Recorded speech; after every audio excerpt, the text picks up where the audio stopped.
Call to order the meeting of the Board of Parks and Recreation. We have a few people in the room tonight, so that's terrific. First thing we're going to do is the call to order and the roll call. Let's start with our Vice President, Jill Pack. Here. Secretary, John Wollenberg. Here. Tim Cassidy. Here. John Selowitz. Here. Carol Moore. Here. Chris Barksdale. Here. And now that I'm here, that means we have a full house tonight. All 7 of us are here, so that's great. The next thing on the agenda is approving the minutes for our September 14th meeting. You'll recall we didn't have a meeting in October due to fall break. Did everybody get a chance to look over the minutes for September? Yes. Does anybody have any questions or comments? All right, then do I have a motion to approve the minutes? So moved. Jill Pack makes a motion. Do I have a second? Second. Tim Cassidy makes a second. We'll do that by acclamation. All in favor, say aye. Aye. All opposed? I'm abstaining from the vote though. Okay, let's let the record show 6 in favor, 1 abstention from that approving the minutes. All right, the next item on the agenda is public presentations and comments. Is there anybody in the room that has a public comment that they would like to make? No presentations right now? Okay. Then we'll move on to the Pathways update. And our Pathways representative is Sarah Moore. Sarah. Okay, so Pathways met last night and we continued our work on the Bikeable community application. And Jared, you should have gotten an email, or you will very soon if you haven't, about all the things that we need you to put into there that we can't answer ourselves. Okay. So we've identified a few areas that we just can't answer and we need help from you and a few other people. And we have until February now. That's when the deadline was extended to. And we're making progress with it. So that was the main thing that we worked on. Okay, great. The next item on the agenda is the Park Foundation update. Jill Pack is our liaison to the Park Foundation. Okay. Jill. Excuse me, I attended a meeting 2 weeks ago, I guess. There's not a whole lot going on. They'll be sending out their final quarterly newsletter of the year just prior to Giving Tuesday. I'm working with John Baumgartner and Jared, and we're working with Mike at the golf course to set up a meeting in January to do introductions and kind of talk about things that the foundation could do to give assistance to the golf course and establish a good relationship. And then the last thing is they're getting ready to begin a 5-year strategic plan process with a local vendor. So that will be in effect from 23 to 27. That's great. We had that little dust up with the pollinator project. So this could go a long way toward bridging that with communication, which is a good thing. Anybody have any questions for either Sarah or Jill concerning Pathways or the Parks Foundation? Okay, then we'll move on. The next item on the agenda is staff reports. And for that, we have our superintendent, Jared Logston. Jared. Good evening, Park Board. I'll keep it brief. As you saw, our agenda is pretty packed. So just a couple of highlights over the last 2 months. The fall trails gathering for the Indiana Parks and Recreation Association was held here in Zionsville Town Hall. So it was a wonderful opportunity to not only meet with other trail advocates, but also highlight the history and importance of trails here in Zionsville. So we had our naturalist, Molly Schrock, as well as our Director of Recreation Services, Mindy, myself, and former Park Board attorney, Roger Burris, all present on behalf of Zionsville Trails. At the end of the event, we did take a walking and bike ride tour to Overly Ormond Park and the new Southern expansion. So it was kind of fantastic to show those new projects off to the trail community. Speaking of the pollinator project, Ecologic has visited the golf course and sprayed the long grasses on that embankment that surround the golf course. So those are dying off, and later this year, they will come back and reseed those hillsides for pollinator species. And the third topic I wanted to highlight was that on October 27th, the Boone County Community Foundation held a formal dedication to the Oak Street mural. That is the Dahlia mural that now is on our awesome Oak Street tunnel. So just again, thank you to the foundation for their grant and execution of that project over the summer. They did install a plaque that will memorialize the significance of Dahlia City here in Zionsville And they're looking to also add one of those to our log tunnel to highlight the importance of logs in our natural world. So good things coming and gifts from the Community Foundation. That's all from my report. Anybody have any questions or comments for Jared? Okay, we'll be seeing Jared quite a bit tonight. Have a lot to get through here, but right now we're going to talk to Chris Flanagan, our Director of Maintenance Services. Last time I saw you, you were looking for an injured deer. Did you find it? Thankfully, no. Went about its merry way, so nature can take its course. Good evening. Thanks for having me today. Again, try to keep things short and sweet. We have a full agenda. So on October 17th, the Parks Maintenance Team welcomed Samuel Fields to the staff as a maintenance technician. He joins us after serving 5 years with Indy Parks. The Parks team used a total of 70 PTO hours, 24 holiday hours for the month of September. We used 16 PTO hours, 16 floating holiday hours, and 8 town emergency hours for the month of October. We only had 1 instance of graffiti over September and October, totaling only 3 man-hours to clean that up.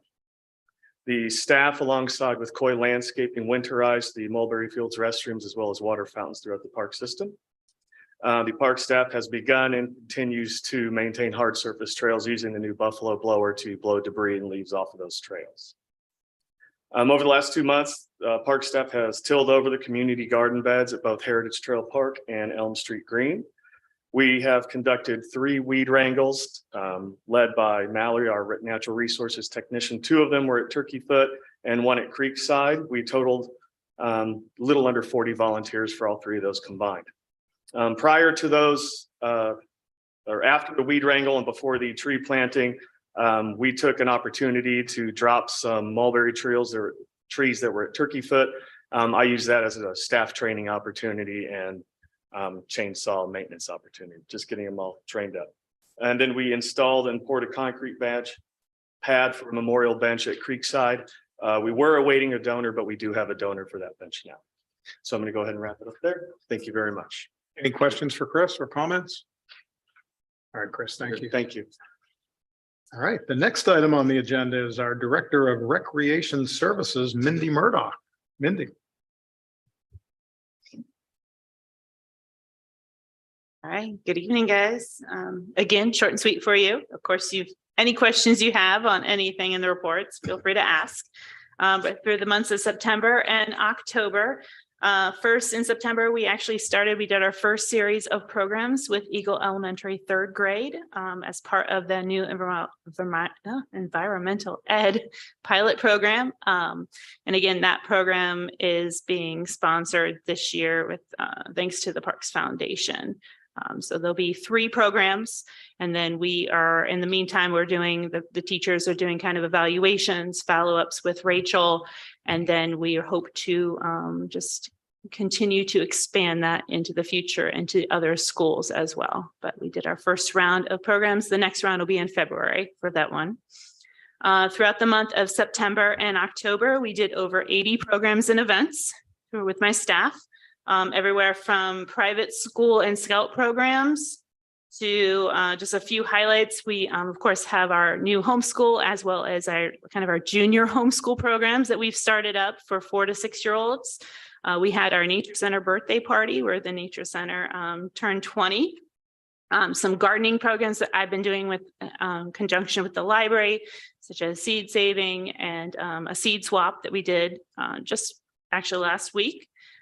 Park and play with the Creek Stomper. John actually ran into the last one for the season this morning. And then even some larger events, including our Trick or Trees, which was October 22nd. We had over 700 people participate in that program. And it was a great day. Perfect weather for it. Everyone had a lot of fun. Heard countless things back from both participants as well as the sponsors and community members that were there. I know the library was there. They seemed to enjoy themselves also. Toasted some marshmallows and had some mad scientist experiments. And it was a nice be able to see that event grow over the years. So we're hoping to have it a little bit bigger and better next year. But unless you have any questions, that's all I have. I know you're working hard to put together the program for Winterfest. How's that coming? Yes, it's going very well. We actually just got the first round for the guide itself. So finalizing that to tweak it, so get it into the Boone County Magazine, and had a planning meeting this afternoon with Wendy for our Frozen Fete, which would be kind of a pre-event before Winterfest starts. So, but it's looking to be a pretty jam-packed, lots of different campfires and programs and Stranger Things skate and a little bit of everything else going on. So hoping to pull in not just the families and kids, but also the teens and the adults. So We hope the weather cooperates this year. and I do too. Makes it a winter one. No rain. Anybody else have any questions or comments for Mindy? All right, thank you, Mindy. Thank you. All right, next on the agenda, Mike Wall, our golf course manager. And you all have the revenue statement here that Mike passed out as he came in tonight. Good evening. So yeah, I passed out kind of an addendum. I was going to go over some numbers, kind of highlighting. Yeah, we are definitely down this year. And I didn't want to kind of highlight the numbers, but it's just that we're down. But what I wanted to go over was we've only been open 152 days this year as compared to last year where we were open 208 days. Had we been open 208 days this year, our numbers would have been much better. We're averaging 96 rounds per day this year. And if we would have taken 96 rounds per day, we would have had 19,857 rounds for the year, which would have been a 4.5% increase, as opposed to all these negative numbers that I've put up top. So though we've been down, had we been open, we would have been actually up. So to date, we've got $370,000 and 152 days of being open. So, yep, we're down overall, but if our daily average, $2,285 daily revenue per day, that's our highest average ever. Compared to last year's $2,100, 2020, $1,885, 2019, $897. So yes, we're down, but overall daily averages, had we been open, I think it would have been a banner year. So that's all I can say. Down overall, but we were open. Next year we'll be open all year. We'll be back to.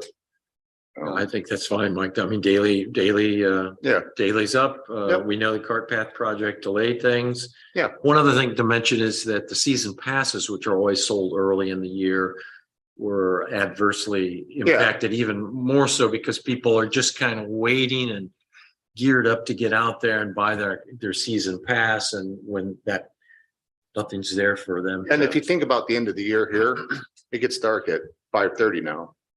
April, May, everyone's full of vigor. They're going to play more. Now, October, November, hey, you know what?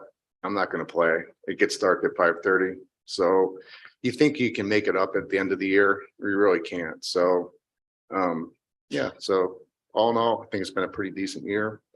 We just completed aerification to greens, tees, fairways. By some accounts, fairways have never been aerated since 1999. Some people say even longer. So we all aerate our lawns spring and fall. Golf course hasn't been aerated since 1999. So we just completed that. The course is scheduled to close November 20th. Forecast maybe says a little bit sooner. So yeah, but irrigation system's going to close. It's not going to freeze, but we're going to close that here after the 20th. But yeah, other than that, We all know about the beginning of the season and how we were delayed and it was wet and there were just a lot of issues there. Any reason to believe that we're not going to get a good run at it next year? Oh, I don't think so. I mean, I think, yeah, the cart path's still, we still have some wounds to heal, but, hopefully we get that fixed out. Yeah. But, yeah, no, we should be ready to go March 15th. Yeah, we are going to talk about that a little bit later in the Yeah. meeting here, but yes, I understand. Well, Yeah, hopefully. we'll be- I think given the challenges that you had, especially in the beginning of the year, losing all those days, I think we should feel good about this. It was a good year at the golf. Yeah, we course. discounted season passes, so we lost out on a number of season passes. We discounted season passes, so. Okay. well, Any other questions for Mike or comments? No, thank you. All right, thank you, Mike. And now we move on to our legal counsel, Amy Nooning. Amy. One thing to bring to your attention, the golf course was visited recently by an excise officer. And this visit resulted in some noted deficiencies in procedure and required documentation. We engaged the assistance of an attorney who specializes in excise issues to help navigate the matter and negotiated with the prosecutor for the Alcohol and Tobacco Commission. And as a result of those negotiations, there are not going to be any violations pursued against any employees, and there won't be any hearing regarding this matter. In exchange, they're asking the park board to consider entering into a settlement agreement to pay a fine for these violations of $2,000 and also give a commitment to implement additional safeguards and procedures to ensure future compliance with the relevant rules and regulations. So if you are so inclined tonight, the board could consider and vote to approve this settlement agreement that they have proposed and authorize John to execute it. All right. Do we have a motion to approve the agreement that we talked about in our executive session? I'll make a motion. John Salowitz makes the motion. Do we have a second? Second. Chris Barksdale seconds. All in favor, say aye. Aye. All opposed? All right, let the record show the motion carries 7-0. Thank you, Amy. Anything else? Oh, the other things I have, I can discuss during new business flow. Okay. All right, now we're moving on to new business. Got a big agenda, but we're making good time. That's good. And the first thing is the Zionsville Cultural District Lincoln Park Concert Series. And I think Candace Ulmer is here to give us a little presentation on that.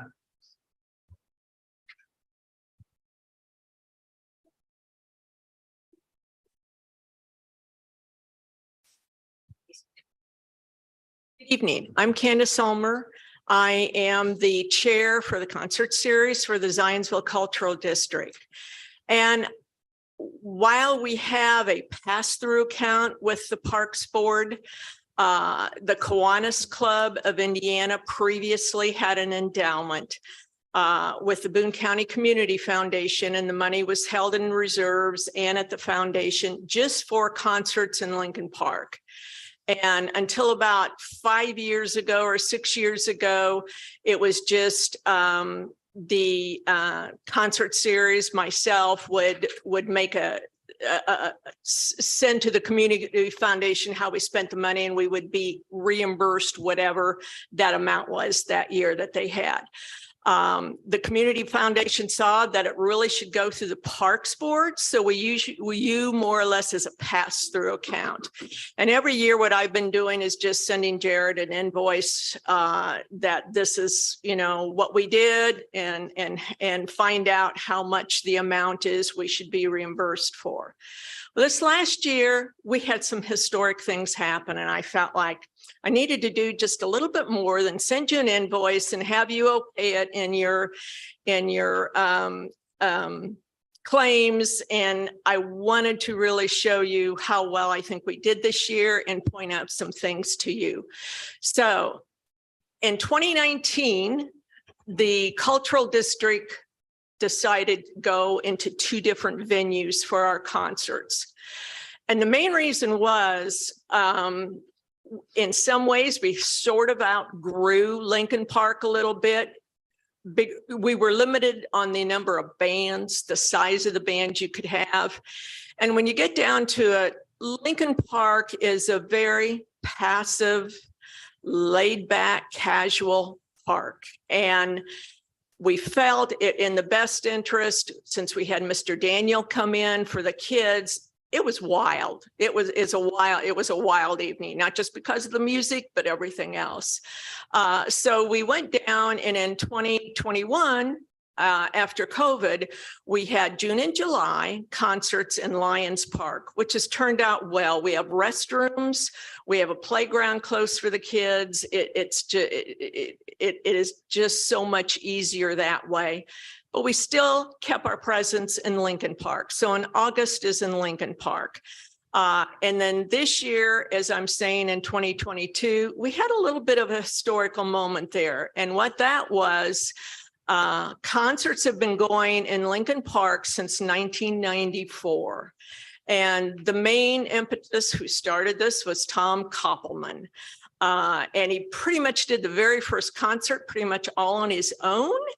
And it went so well that it was picked up along with then at that time, the Chamber of Commerce.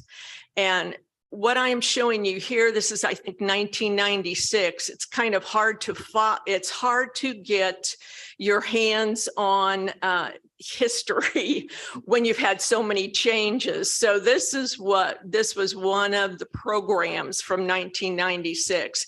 And I just put it in all our data just so you could kind of see who was involved, who was there, what the bands were and everything else. So on this year, what made this so neat was the current Zionsville Kiwanis Club. We've been through, I think, 2 previous ones, the ones that started the endowment and they disbanded, and then they have started again. And the current Kiwanis Club of Zionsville came in as a signature sponsor for the Lincoln Park concert series. So our very first concert, we wanted to honor them and bring this back. It's kind of like history coming back into the fold. So this is the front page. Well, it's front and back. We did a fold in here of this year's first concert. And we did have President Stair and his wife joined us. And you can see, I think I'll move to this next one where we had Debbie Cranfill, who was the very first chamber director when it started. And we also had Gail Welsh. The Zionsville Cultural District took over the concert series 9 years ago. 2013. Next year will be our 10th anniversary. We wouldn't have been able to do it if we didn't have Gail Welsh hold our hands and get our way through there. And the Stacys, Ralph and Jan Stacy of Stacy LeBoltz have been great sponsors for the concert series from way back when. So this is a picture of our final concert. Has always been called Zionsville's Got Talent. And on that one, we always had the youth that we could find who wanted to come out, and they were our final concert, so they would perform. This year, we went with a group called Bach, B-A-C-H, to rock.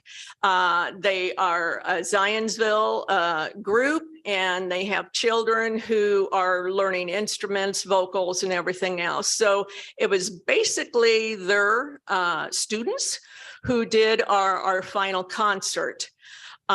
These were the bands we had this year. The first one on the concert group up here in the upper left corner, they have been doing concerts for the Lions Park. They have their own concert series in July. It's usually almost a 40-person group. You have trumpets and saxophones and everything. Great one. So they began the series for us. The next group we had were the Moulter Brothers. And since I'm in charge, I'm a 60s person, and you give me Motown or anything from way back then, and they're going to be on. So I heard them at Festival of the Turning Leaves last year. We had them and they were excellent. Everybody liked them. Our third group up there in the right was Brenda Williams, and we had her last year at the Lions Club, and we got rained out. And when you go from the outside venue, I don't care if it's in Lincoln Park or Lions Park, to inside the Lions Clubhouse, you really lose a lot. So we felt like we should have Brenda out, and Brenda not only vocally performed, but she also had a diabetic attack. So we had the ambulance. It was quite an evening with Brenda. I think I need to bring her back next year just so that we might have something great all the way through. The third one down here in the lower left is named Gabriel Harley. He was another one, 60s, a little bit, throwback from there. Which was very enjoyable. And then the last one in the bottom is the kids from the Bach to Rock on Zionsville's Got Talent. Most of them were Zionsville students. We did have 2 from Hamilton County, but it just turned out fantastic for them. Then what we combined on our very last concert, we had 2 young ladies. The cultural district also does a sidewalk poetry. You might have seen poems in the sidewalks around town. And these 2 young ladies kind of got left out in 2022 or 2021 when they were the winners. You didn't realize how hard it is to stamp poetry into the sidewalk. We had some issues with that. And then unfortunately, when their poems got in, it did not have their names accompanied like you will see on some of the other ones around towns. And they did not get a reception. So we used that as part of our Zionsville's Got Talent because these were 2 young, talented ladies. Their poems are on 6th Street on the south side of the library. I think that's Locust, that might run east and west. And their poems are just up from Locust on 6th Street. The number one was Charlotte Bicker. She's up here in the upper left corner. She was the winner, and then the runner-up was Dahlia Diffendahl. Talia, I believe it is. And Talia was also one of the singers with the Bach to Rock group. So she kind of did a double thing that last night. So we had a cake for them because the reception at the end of that last concert was just totally for them. So that we had our reception. It was just a great evening, great for that venue in Lincoln Park. It would have totally gotten lost in Lions Park just to how big that is. But it was just a nice, cozy, comfortable evening with them. So I just wanted to give you a little bit of information on us, why we come through here, and thank you for your support each year and being our pass-through account for the series. Does anybody have any questions or comments? A lot of comment. You certainly do a lot of good, adding to the cultural palette of downtown or the village, and do it for relatively low resources. So thank you for your work, and I know that people appreciate it in the village. Well, you should see a selfie station going around town. We've had that out, and sometime keep track on the south side of the Bender building. You might find something happening there pretty soon. Yeah. So thank you. It's still at the library right now. Pardon? I think the selfie station is still at the library. We try to move it around. It may be. Is it? Okay. Okay. Yeah. So that is something. And that was a Zionsville Community Enrichment Grant that helped us get that done. So thank you so much. Any other questions or comments for Candace? Thank you. Thank you, Candace. All right, the next item on the agenda is the 5-year master plan recommendations, and this process has been going on all year. Tim and Jill have been our representatives from the park board, and they've done a lot of work and have done great work. I think you're all going to be pleased with what we see next month when we take a look at the 5-year master plan recommendations. And Tricia is now plugging in to give you a little preview of what we're going to see. Tricia? Yeah, thank you for the introduction. That's perfect. preview of the main park improvements. And this was a direct result of the community survey and that public input that we heard. So to address those, what we want to see comments that we had from those meetings. So Carpenter Nature Preserve, and this is phase 1, which includes a restroom building, basically the infrastructure that you need to get people out on the site so they can really enjoy that beautiful site out there. So roads to get in and out, restroom building, some paved accessible path, small playground, and then an outdoor classroom would be a part of that phase 1 in a nutshell. And then the full build out, which you all have seen, does include all of the paved paths, the treetop, the canopy walk, the tree houses, boardwalks, additional wetland. And another part of phase 1 will be reforestation and prairie and wetland. And then in future phases, we'll just keep adding on to that, really to just enhance the environment that's out there and create more habitat for the wildlife, because that's definitely an important part of what we want to see out here. And then we included some ideas of what the nature center might look like, but just the idea that a nature center could be located out here and, definitely site specific, made to fit within its context. Stop me at any point if you guys have questions on the ones. I have a tendency to just kind of roll through them. So let me know if you have any questions. The golf course. So with this proposed layout, it does include a new clubhouse. The existing clubhouse is definitely at the end of its life. It's got some repairs and some just, age-related challenges that come up. So this proposed would include a new clubhouse and then additional parking. And really, it's just kind of that one row there on the end that would be additional parking. So that would allow us to keep the course layout as it is with the addition of that clubhouse. And the clubhouse, the way we have it envisioned, is a 2-story, since this is a floodplain, to keep, the majority of the active part of the clubhouse, community room, and some offices in that 2nd story. And then on the 1st story, you could have an outdoor plaza, concessions, just a place really for people to hang out there with the addition of the clubhouse. And actually, I think was it Mike or Jared had a great idea of increasing the just year-round use by having a simulator that you could have in the clubhouse to get people out there, and then community rooms too, to get people out there. Is that Mike's idea? Yeah. But that does help to get people out there. The other piece of this, little less glamorous, is to help improve the drainage. Again, we all know it's in a floodplain and fairly flat, and anytime it rains, there are issues with water that has a tendency to stand out there. So it's really embracing that and creating some water features in between the holes on the course to then give that water a place to go, but also making it a part of the course. The other piece of this is having a maintenance and storage area near the back of the course. So the existing maintenance barns that are there would go away, and we would incorporate that in some larger barns there on the back, large enough that you could store your carts, so you're not having to haul them away to other locations. Starkey Nature Park. This one's not all that glamorous, but definitely needed.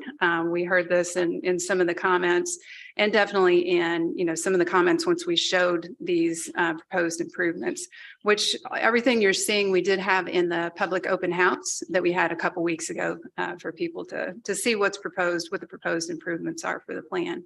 So it's just increased parking, but then also a plaza, sort of an entry plaza with a restroom, portable porta pot restroom with enclosure, so you could have that restroom out there at Starkey. Another important part of this is the screening between the neighborhood and that additional parking, because we know that's always a concern when you add parking. You've got people pulling in and out.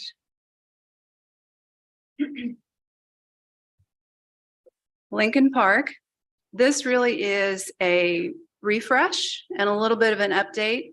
Not replacing anything that's out there, really just refreshing it, giving everything a new lift. So the one change I will say is the pathways, using those existing bricks that are out there, having them reset so that it is accessible. There's some that are a little bit uneven, make it a little bit difficult, but then also we've increased the width of the pathways to 8 feet. So if you're having a wedding, you could have 2 people that could be walking along the path and someone's not walking in the grass as they walk up to the gazebo, but keeping the gazebo in its location, just again, giving it an uplift, giving it a refresh, keeping the water feature that's out there in Lincoln Park, but expanding it just to make it a little bit more of an area. This whole area here off to the side, we've got more as a plaza with some tables that would be sprinkled in there, picnic tables. The other major change for this really is just opening up the views from First Street there from that intersection so that you see Lincoln Park. Right now it is kind of hidden just because of the screening that's up there. So really to open up the view so that you can see back into the park and incorporating standard signage like a lot of the other parks have, that Lincoln Park would get its sign there up on the front. Heritage Trail Park. So this is the existing, I can see my cursor, but I don't see it on the screen. So what I'm pointing at, you guys aren't seeing. So the existing playgrounds and shelter are there, stay the same. What we're doing is incorporating that the area that's behind the shelter between the new parking and the shelter, and making that into more of a plaza area with a splash pad. And then also incorporating a restroom building that's there closer to the parking area there towards the north of that plaza. Basketball court, bocce ball court, those all stay, but then and the cornhole that's out there, that stays. Then we've got another plaza area off to the left that would have could have tabletop games. Really trying to hit the teen and tween group, giving them a place that they can hang out. Not that that's the only people that will use it. You'll see everybody using it, but really giving an area for them. And then the hammock area, the little hammock park, which is the purple symbols that you see there off to the left. Giving a place where you can actually have hammocks out there, because that's a big thing right now for a lot of the college kids, even down to the teens like to go hammocking. The splash pad, not a big splash playground like Mulberry, more of just nozzles, more of a splash plaza. So Mulberry Fields, the first set of 4 that you see pickleball courts are the ones that are being built right now. So those that are closest to all the way on the right of the sheet, the turnaround, that's the cul-de-sac turnaround there at Mulberry. So really it's expanding and activating that whole southern part of the park there south of the playing fields with a restroom building. You can have restroom and concession in that building. And then additional sets of pickleball courts to be expanded to where you could have a total of 12 pickleball courts. Another shelter with some shade sails just to provide some shade out there. And this shows you the summer and then the winter layout. So again, trying to think about what does this look like when we've got Winterfest going on? Where does the skate rink happen? And then how can we have booths and really activate the area so that you can use all of it during the winter time. Temporary stage there with, looks like F is noted there beside the temporary stage. So you could have just a place for events to have out there. Overly Warman Park. So this shows you the existing playground that's out there. We're not changing any of that, and the 2 shelters that are out there today. What we are showing is poured in place safety surfacing. So rather than the wood fiber mulch that's out there today, this would be a poured in place safety surfacing, which you could do some fun colors with. The main reason for that is then off to the left of the page is a splash pad. The fiber mulch does not mix well with splash pads. They have a tendency to clog up the nozzles. And the longevity of the poured in place is definitely lasts a little bit longer. You're not refilling it, and it stays ADA compliant where the mulch can be kicked around and kind of knocked out. Another part of this is a restroom building. Again, getting a restroom building out there. When you have a splash pad, you need to have changing rooms within a certain distance of that splash pad. So that's the restroom building that would be out there.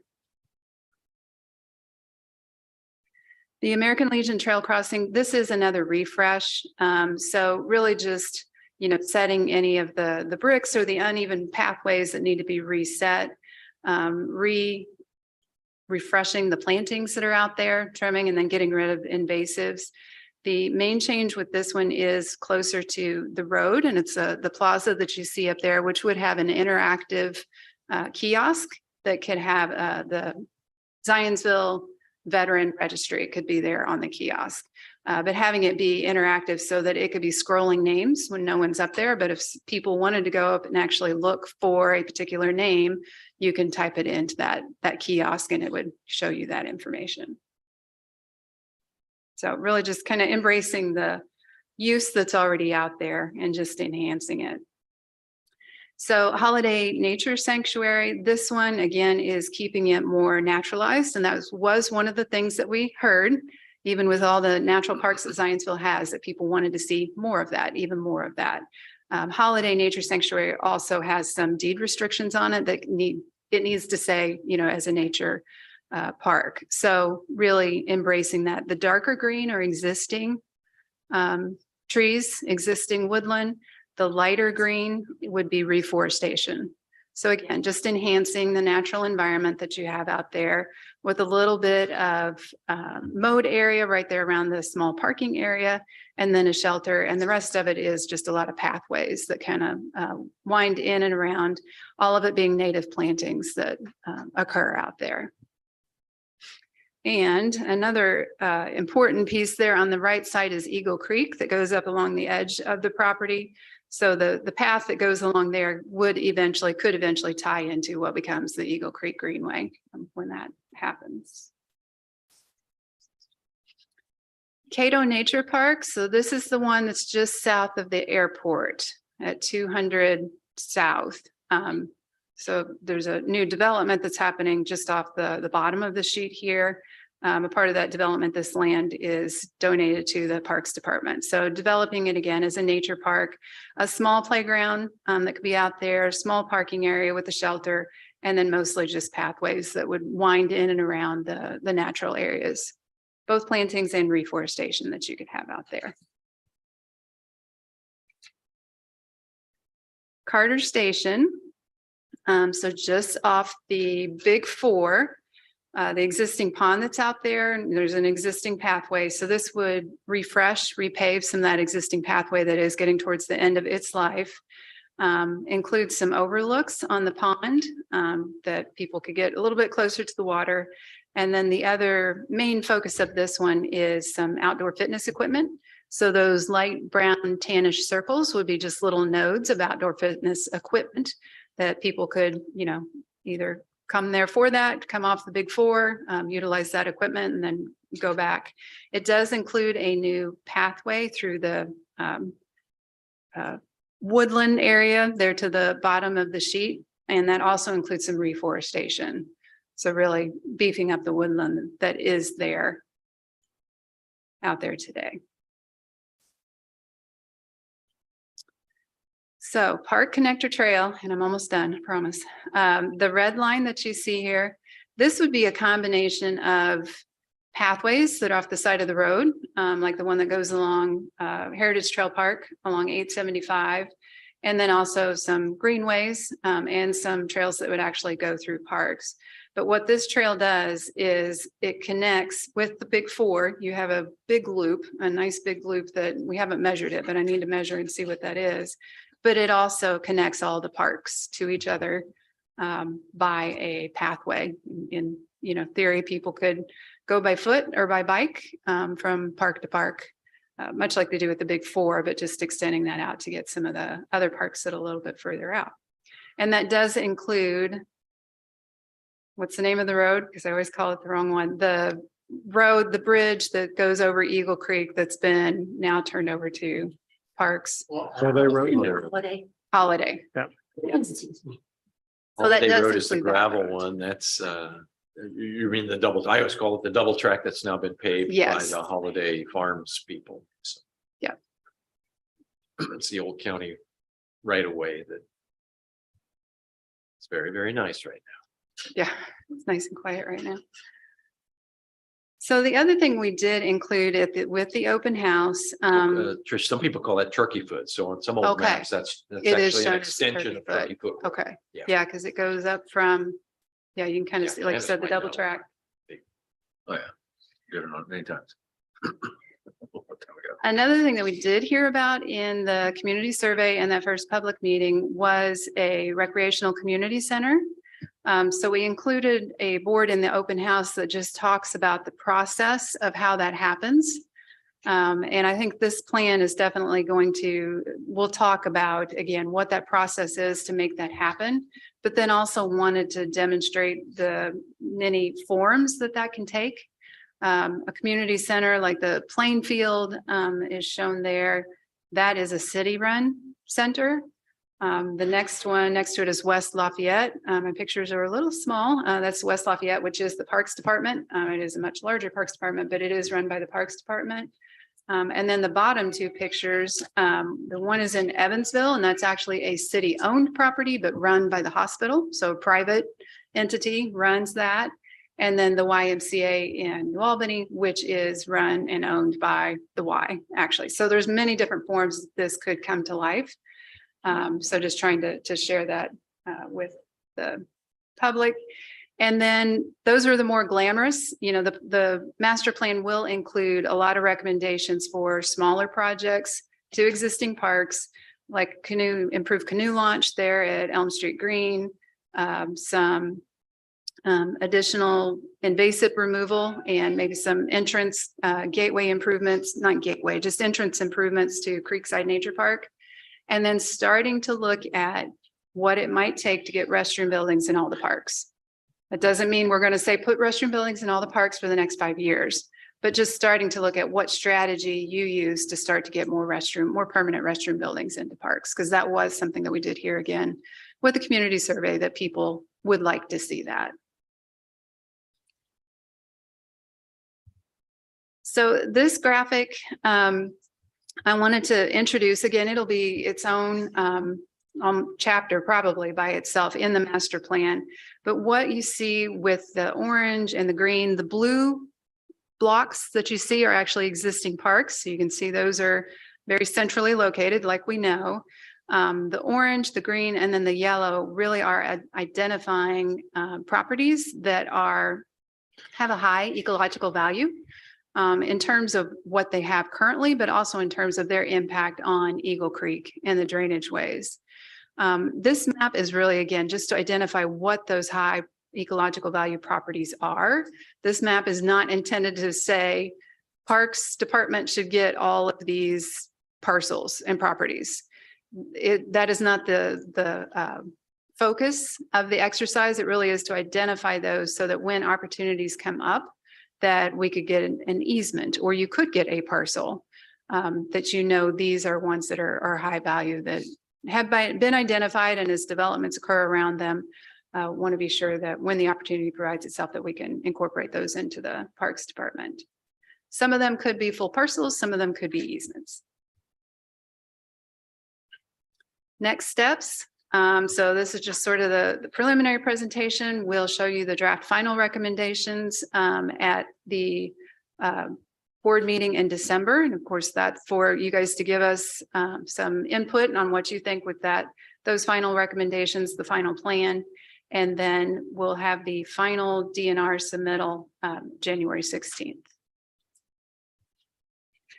I will say I've got the website there at the bottom, ZionsvilleParksPlan.com. All of these plans are on the website as a public meeting or a survey where people can go in and look at them and make comments on what they think, what they like or don't like. So definitely spread that to your people. Let people know that they can go on there and share what they like or don't like, what they would like to see prioritized. And I'll shut up and let you guys ask A lot questions. there. Yeah, There's a lot there. To take a step back, to put it in context for my fellow board members and for the public, since my time on the board won't be extending that much longer. this comprehensive document, things will happen. Things will happen over the next 6 years. You can count on that. In terms of the composition of the board or, who, things will happen. And this is always, for the last 10 years, has proven to be such a valuable blueprint for this board. So I urge you all to, get into it and understand it. I know a lot, it's very comprehensive in terms of staffing, in terms of accessibility, as Trish says. We've seen sort of tonight the highlights, the capital requirements, but it's our blood oath to work with Jared and our staff to make sure this gets done in the next 5 years, and it's financed by hook or crook. How, we will get it done, and that's the way this Parks Board has worked the last 10 years. They've been pretty successful in I don't know what our rating would be for these last 10 years, but 95% sort of accomplishment rate. So That's inspirational. Thank you. I mean it. And we're going to be asked at our next meeting to approve the final report on the 5-year plan. So it would behoove us all to take a look at it now. And if we have any comments, to direct them toward Tricia or Tim while he's still on the board, and maybe Jill, to get some, if you have any thoughts that you think need to be added or need to be considered, now would be the time to do it. Because next board meeting, we're going to be asked to take a vote on it. Anybody have any questions or comments? Any ideas on priority or if you have opinions or ideas on priorities, that is the other thing. I just showed you a big list, how those, what happens year 1, what happens year 2. So if you have 1 or 2 on there that you think are really important, email any of us. And so we've got that information to take into account too. And again, I'll say a lot of work has gone into this by the committee, including Jill and Tim and Tricia leading this effort. So, we owe them a great debt. They've really done a lot of work, and it's very comprehensive. And I hope that everybody gets a chance to dive into it, take a good close look. Thank you, Tricia. Right. Thank you. All right. The next order of new business, before we get into the next list of things here, I want to remind everybody, we have a lot of documents to sign tonight, assuming that we approve them. So, I hope nobody has to run out of here when it's over, because we've all got a lot of things to sign. So we're going to start with the trailhead change order. That's the first item on the list. Jared? Thank you, John. Anybody that's driven south on Zionsville Road has certainly seen the changes going on at the trailhead, namely that there are no longer any structures and a lot of dirt is beginning to move. So this contractor is very competent and moving along at a very fantastic pace. So we are excited to welcome that to the community very shortly. So they will continue working on the site during the winter. And as with all capital projects, we look for opportunities, we look for cost savings, and then ultimately there are also things that differ between the piece of paper that is the plan and then reality in the ground. So tonight is a reflection of some of those change orders, but it's mostly good news tonight. So that's great. The first of which, sorry, I lost my sheet here. Within this trailhead project is our first year-round restroom facility that will be fully accessible to the public and provide relief as community members utilize it, and also neighboring communities come to our town to experience our expanded and connected rail trail as they begin their 28-mile journey across the county. So having this trailhead has been on the vision of the park board for many years, and it's fantastic to be a part of that now. So those structures, there's a couple of options you can do with the restroom. You can either stick build it yourself or buy a prefabricated building. So when we spec'd this project, we did list a prefab building or equal. And just with the extraneous cost of these prefab buildings and how much they've gone up, as well as the lead time on getting one, you can actually have a baby quicker than you could get a prefab building at the moment. So our contractor would actually like to explore building this in-house and saving us some money along the way. So with the change order before you tonight to change from a prefab building to a stick-built restroom building to the same specs, would be a credit of $73,956. So a pretty sizable credit that we could receive, which would help offset some of those costs, since these were slightly larger than our cost estimates when we originally planned this out in 2019, 2020. The second change order tonight is a water line extension. So this is one of those design versus reality. The stubs for the sewer and the water line have to have certain setbacks from each other as they head towards the building. This is an alternation from that original plan to provide the required clearance between the two lines and still get them to the building so that they can plumb and serve water to it. So this change would result in a charge of $20,961. So again, the first was a credit of 73,000 and the second would be a charge of 20,000. The third item for your consideration tonight concerning the trailhead is the wastewater tap fee. So this is a fee by our own municipality that is implemented whenever there is a new service to the sewer line. So we are not exempt from this. So after speaking with the Department of Public Works, we'll still move forward with these fees. So we would like to add that as well. So would like to request a motion to accept these three change orders, one for the stick-built restroom building, one for the water line extension, and one for the wastewater tap fees, resulting in a credit of $46,984. So moved. Is this, hold on a second. Does anybody have any questions about this? I've got a couple of questions.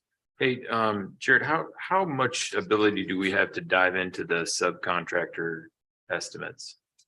With Tricia here, I think we could get pretty deep into it if you'd like. Okay. So it's really, this is all referencing the stick-built restroom. I spent a few minutes on Google and Amazon, and it seems there's a number of places where we're being overcharged for items.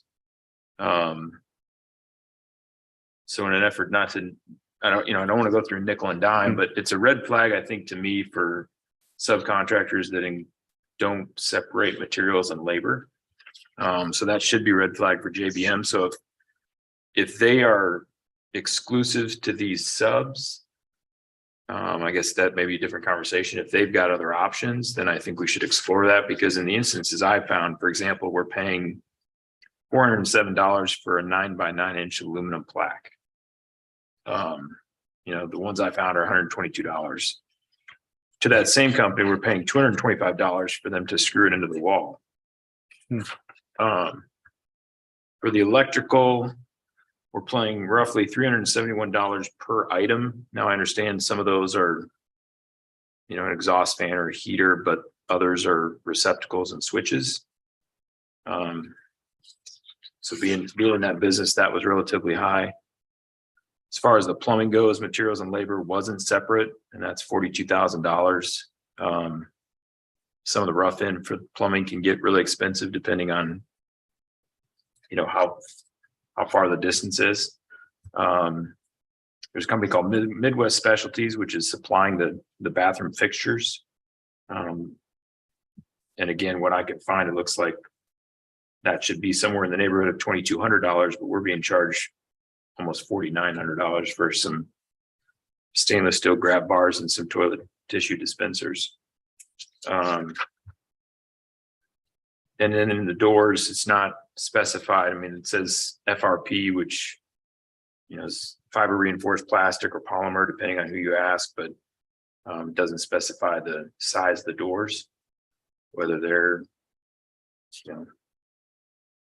probably normally 3-foot doors, but again, those are roughly $3,300 per door, which again, in my experience, is a little bit high. And then for the roofing, I don't know how large this restroom is going to be, but my residential roof was quite a bit less than the 20,000 they've quoted. And so for 4 squares, for those who don't know, a square is 100 square feet of roofing, and linear square footage of gutters. So I guess I would encourage either JVM to get some more transparency from their vendors and or find new vendors. that can maybe supply them with, I know it looks good. Okay, we're saving 73,000. However, I think we could save quite a bit more. If their vendors could A, provide some more transparency into why they're charging so much, and B, seeing that this is over and above what's, I think, reasonable, get some new estimates.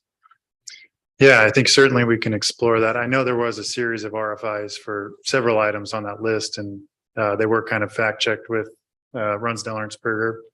But we can certainly deep dive into more of those. It sounds like there's some that are just extravagant, and perhaps we could do. There's some we may not, as far as the rough and plumbing work, again, depending on how far the pipes are traveling, that may be what it may be. But that's why I think it's important to separate materials and labor, because if there's an upcharge that the vendor that JBM is getting it from, so now we're paying for that upcharge, then JBM's charging us an upcharge, right? And then we're getting hit with the bill, and I think we've got to be good stewards of the money. Yep. So for that reason, I don't know that I'm ready to approve that based on these numbers now. Mhm. So I don't know what the process would be, but anyway, you tell me. I'm not sure. Yeah, and I just want to check, what was our start date for construction of the building? Was that after the next park board meeting? Okay.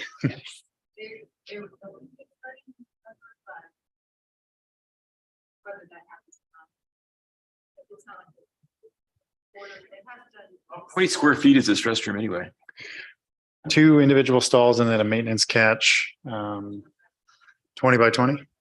Yeah, and I forgot to mention the painting quote was $2,500, which probably about double what Which you'd I expect. mean, maybe more than double reason per person would pay. Yeah.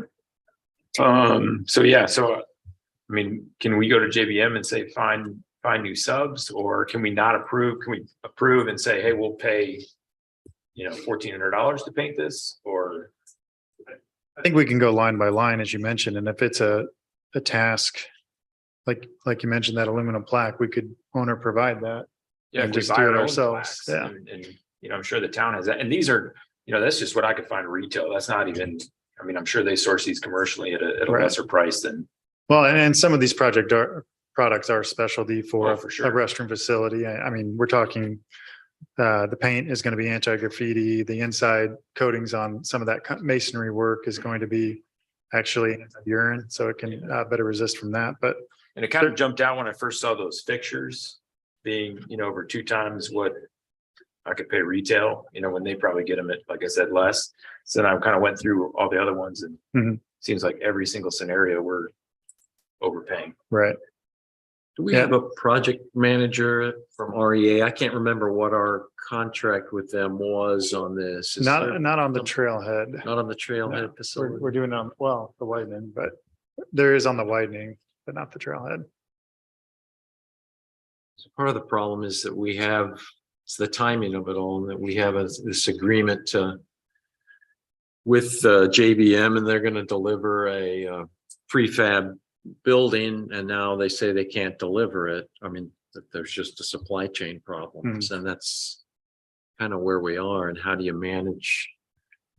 How could we best manage going forward with John's concerns?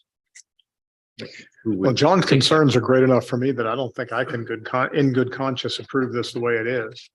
How much would it delay us if we went back to JBM and asked them for modifications and then took it up again in next month's meeting? I mean, it would stop the work, right? I mean, that's, Well, they could still be working on the parking lot, which is more time sensitive with the asphalt. is that a reasonable, Tricia, why don't you come on up and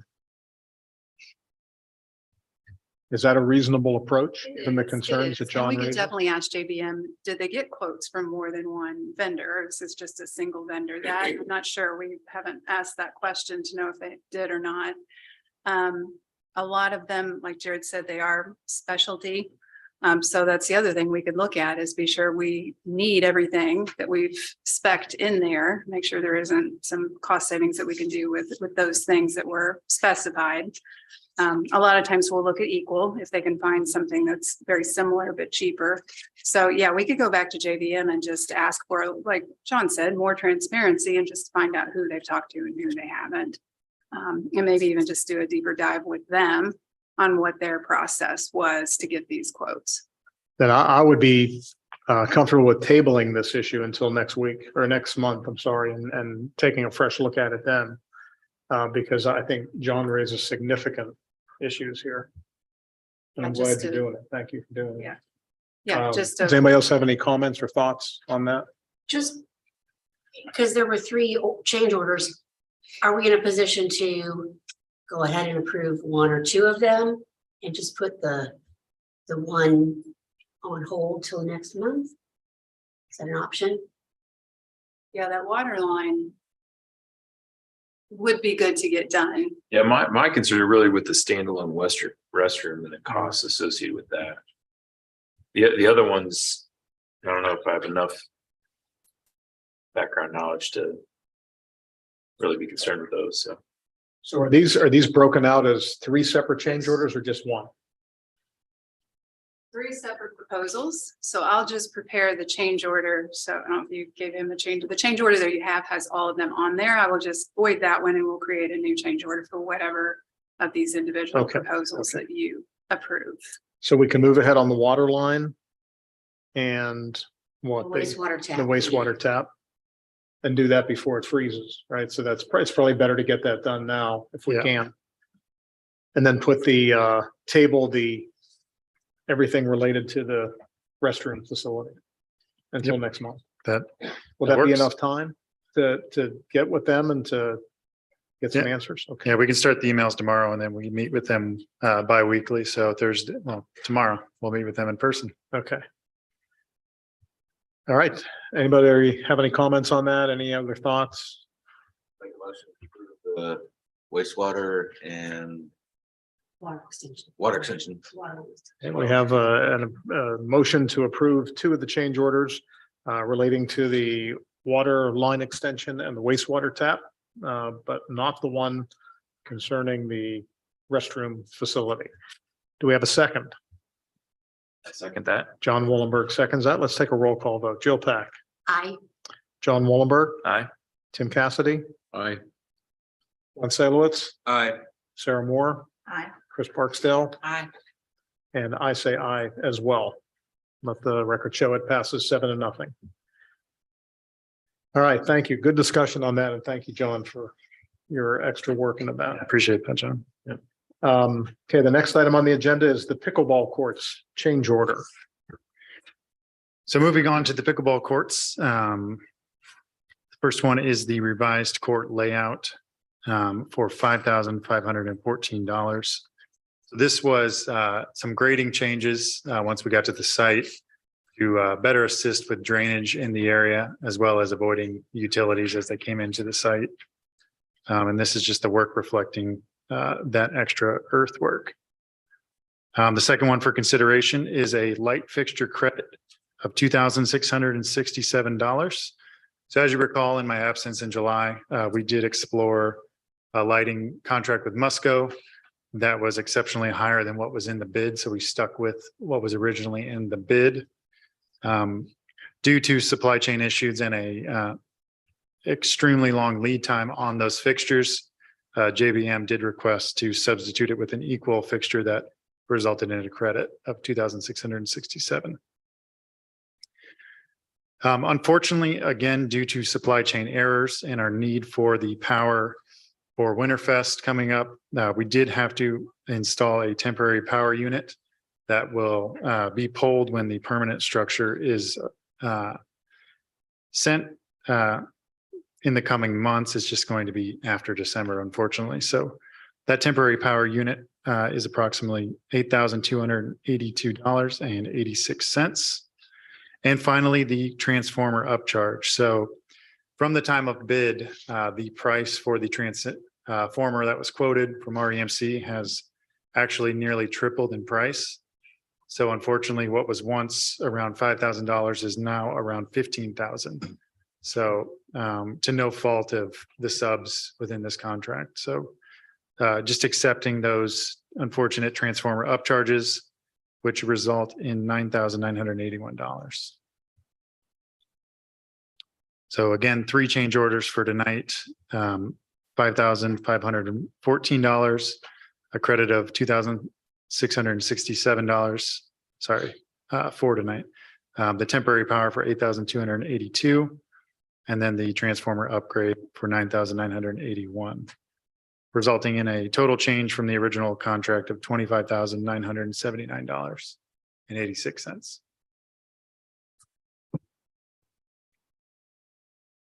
Anybody have any questions?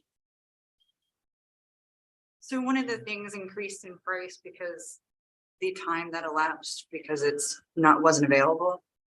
Was Yeah. it not under contract that it would cost a certain amount and I'm wondering why it's our responsibility that it's gone up once it's.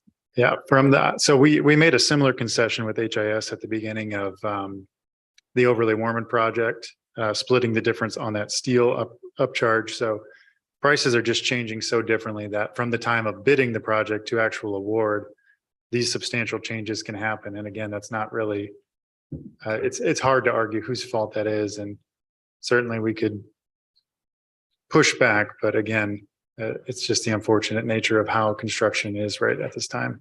Right, I know, we're working on a construction project right now too, but if something increases in price, we've made a contract with them and they hopefully bid enough to cover. But I think what Jared's saying is by the time it's like an estimate goes out and then when it was awarded, that time change, it's not the time that the transformer didn't change from the award to now.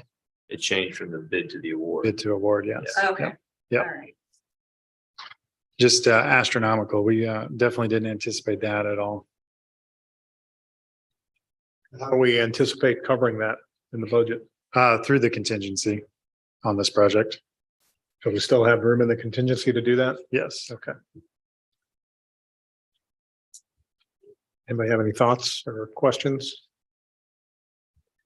Do we need to make a motion to accept that change order? 4 change orders. Yeah. 1 resulting in a credit and 3 with the charge. Anybody would like to make a motion to accept those change orders? I'll make that motion. Jill Pack makes the motion. Anybody second? I'll second. Salowitz seconds. Let's take a roll call vote. Jill Pack, Aye. John Willenberg. Aye. Cassidy, Aye. John Salowitz, Aye. Sarah Moore, Chris Barksdale. And I say aye as well. All righty. The next item. Big 4 Northern Expansion. Yep. So last change order project of the evening. The northern expansion is going well. The contractor anticipates finishing up all work north of 875 by December, and then setting their sights on the phase 1 of the widening come early 2023. So good news there. But as you can imagine, digging in the ground, we did find a couple of things we need to talk about tonight. So previously, we did have a time-sensitive matter that we discussed over email, and we are looking to ratify that change order tonight. So while expanding the rail trail north, there was an issue in our lowest point that required additional stone. So this is to help fortify and extend the life of about a 50-foot segment of trail that is crucial to our connection with Whitestown. And again, this is one of our most prized resources in the park system. So we added an additional couple inches of stone to further fortify that and hopefully get longer longevity out of that area that most certainly experiences flooding. So that change order was for $7,375. So at that same time, we did request to remove the small dog walking loop from the project and receive a credit for that work. So that credit for that walking loop was $61,735.42. So we discussed those two collectively over email, resulting in a $54,000 credit. So just looking to ratify that tonight for execution. The third change order tonight, which is a new one to talk about, is the undercut trail section. Oh, sorry, no, is additional waterway excavation. So with the project that took place near the Zionsville United Methodist Church, We spec'd out the anticipated excavation that would be required for all that silt that came into the project site. And the surveys, cannot accurately pick up exactly how much did invade the site. So there just was a difference between our anticipated quantities, which were a little padded than reality, which exceeded that. So for that additional earthwork to remove that silt resulted in a charge of $6,960. So a request to ratify the previous two change orders as well as the additional waterway excavation tonight would result in a project credit of $51,080.29. Any questions about that? I have one question. Are we going to shelve the walking loop and the small dog park permanently? For the time being with this project, yeah, we had to cut it. So they have a problem with that? No, okay. Any other questions? Anyone like to make a motion to accept those three change orders at a net savings of, what did you say, 61,000? 51. $51,000? Your motion should be to ratify the approval of the first two Okay, and then accept the third. okay. Everybody hear that? Ratify the first two and accept the third. Anybody like to make that motion? I will make a motion to ratify the approval of the first two change orders regarding the trail and accept the third change order. We have a motion from John Wallenberg. Do we have a second? I'll second. Tim Cassidy, Second. seconds. Second. And let's take a roll call vote. Jill Pack, Aye. John Wallenberg. Aye. Tim Cassidy. Aye. John Salowitz. Aye. Sarah Moore. Aye. Chris Barksdale. Aye. And I say aye as well. Thank you. All righty. The fee schedule, 2022 and 2023. This is something that all of us need to sign. So this is something, make sure you sign before you leave tonight if we approve it. So Jared, why don't you tell us a little bit about that? So tonight's first action would be to create a resolution for the fee schedule for 2022 that we've been utilizing all year.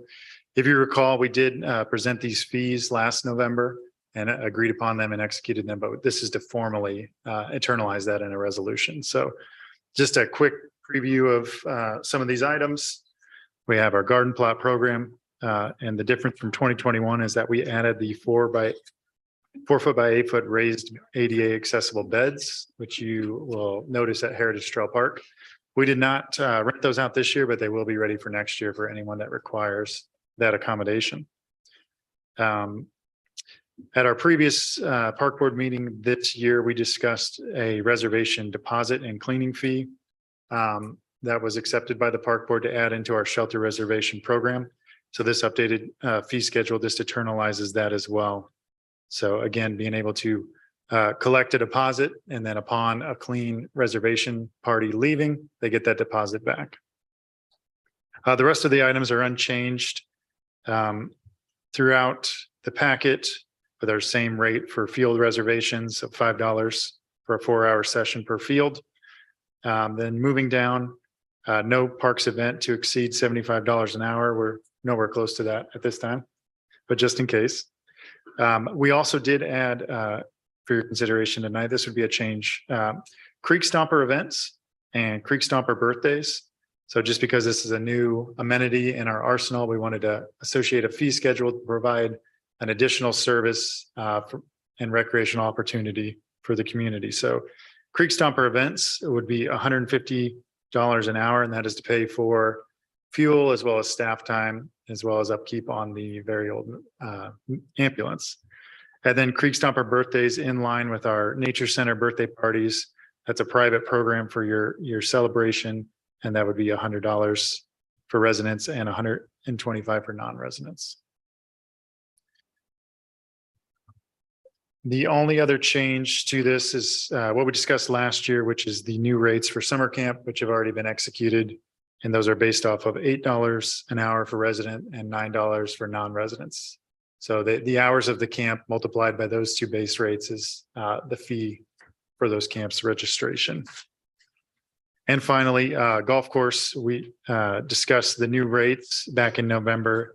And the only added lines are at the bottom where it says concession, not to exceed $50 an item, and merchandise, not to exceed $500 an item. So there's a set of golf clubs in there that are $4.99. So certainly our largest ticket item. Happy to answer any questions related to this year's fee schedule. So I, paging through, trying to compare them without printing them out. There are no fee increases for 2023.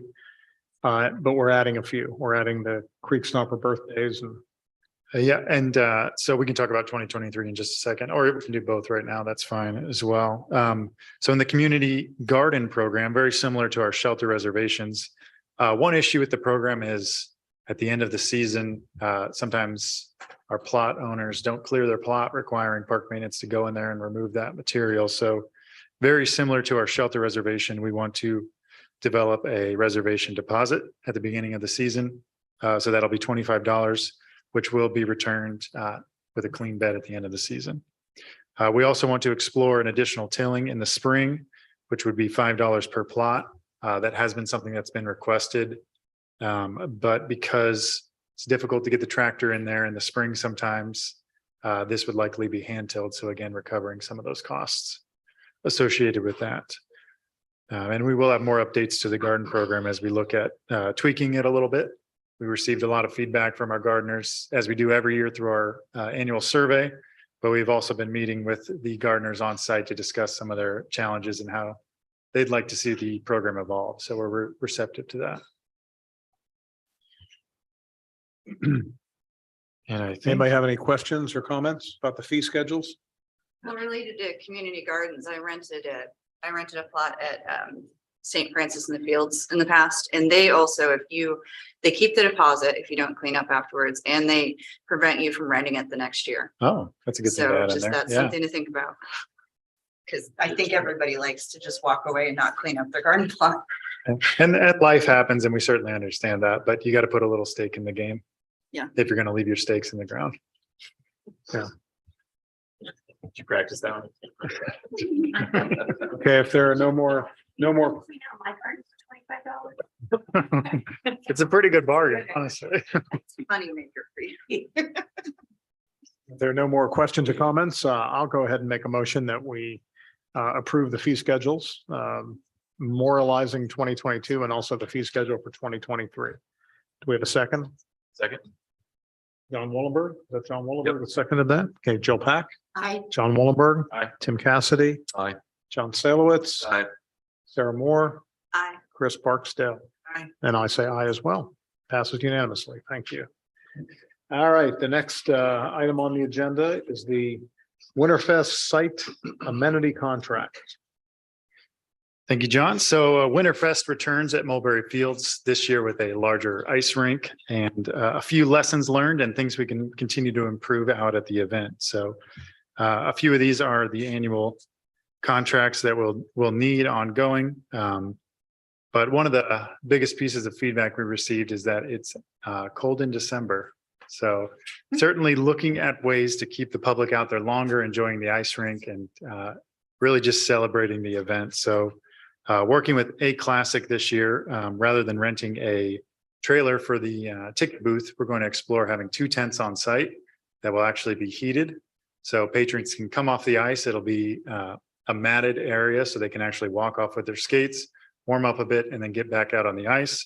And for those parents that stood on the sidelines and watched that entire time, they can also seek refuge within the tents, because as you know, at Mulberry Fields, there's a strong wind 90% of the days out there. So for both tents, for the labor associated, as well as the fire and safety precautions, the contractor for you for a 1-month rental would be $12,248. The second item is the crane from RH Marlin. So last year, we did anticipate utilizing a forklift to offload the chiller from the semi, but there's a little discrepancy between what is advertised on the rental of forklifts and what their actual capacity is. And in a pinch, we did have to contact a crane company last year. So trying to get ahead of that this year, we're also dealing with a chiller that's twice the size this year. So rather than put our staff in that situation, offloading that very heavy equipment, we would utilize the professional services of this crane company to lift the chiller from the semi onto the Winterfest area. So that contract for 8 hours of labor to set up the crane and then move the items would be $7,751.25. And our final contract of the night was one of the best features of Winterfest outside of the programming and ice itself. And that was the lighting and sound package that activated the ice rink and really was a draw as you drove by and saw those going in the evening. So working with NPE, again, a local company, last year's quote for these services for the month-long rental, the 14-foot tall trellises to hold those, as well as the setup and upkeep of that system was $27,000. This year, those services will be $30,210.65. So our projections for anticipated upkeep of rentals each season for Winterfest, I believe we're around 44 or 46,000 last year. So these three contracts together would be $50,209.90. Does the part with the crane, does it involve putting the chiller back when we're done? No, that'll be a separate contract next fiscal.